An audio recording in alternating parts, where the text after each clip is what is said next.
ഈ അരൂരും കുട്ടനാടും അത് ഈഴവ ഭൂരിപക്ഷമുള്ള സ്ഥലമാണ്. ഈഴവ സമുദായത്തിന് സ്ഥാനാർത്ഥികളെ നിർത്തി ജയിപ്പിക്കാൻ ഒരുപാട് ആളുകൾ ഇടതുപക്ഷത്തിനകത്തുണ്ട്. അവർക്ക് ആ സീറ്റ് കൊടുക്കണം. കാരണം സമുദായത്തിൽ നിന്ന് ഒരൊറ്റ സീറ്റ് ചെയ്യുന്നുള്ളൂ ഇവിടെ, കായംകുളം മാത്രം. ആലപ്പുഴ ജില്ലയിൽ സമുദായത്തിന് ഒരുപാട് നേതാക്കന്മാരും അണികളുമുള്ള ഈ ജില്ലയിൽ സമുദായത്തിന് ഒറ്റ സീറ്റിൽ ഒതുക്കുക എന്ന് പറഞ്ഞാൽ വലിയ സങ്കടമാണ്.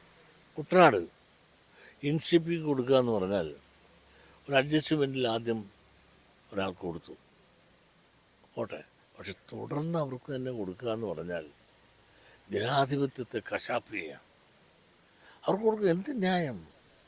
ഒരുപാട് ഔദാര്യം, പ്രത്യേകിച്ചും പിണറായി ഗവൺമെൻറ്റിലെ ഘടകകക്ഷികളോട് ഇത്തരം ഔദാര്യം കാണിക്കുന്ന ഒരു സമീപനം വേറെ ഒരു ഗവൺമെൻറ് കാണിച്ചിട്ടില്ല.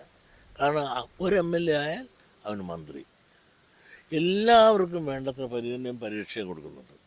അതുകൊണ്ട് എന്ത് വരുന്നു, ഇവർക്കെല്ലാം മന്ത്രിസ്ഥാനങ്ങളും എല്ലാം കൊടുക്കുമ്പോൾ മറ്റു വിഭാഗങ്ങൾക്കുള്ളതിനാണ് എടുത്തു കൊടുക്കുന്നത്. NCP എന്നൊരു സാധനം കുട്ടനാട്ടിലില്ല. പങ്കിട്ടപ്പോൾ അവർക്ക് കൊടുത്തപ്പോൾ എന്തിന് കുട്ടനാട്ടിൽ കൊടുത്ത്? ഈ സമുദായത്തിന് ലഭിക്കേണ്ട ന്യായമായ അവകാശമാണ്. അവിടുത്തെ സീറ്റ് സമുദായത്തിന് കൊടുക്കണം. അതുകൊണ്ട് അരൂരത്ത് CPM ഏറ്റെടുക്കണം. അവിടെ CPM ഏറ്റെടുത്ത് സമുദായത്തിന് കൊടുക്കണം. കുട്ടനാട് സീറ്റും അരൂർ സീറ്റും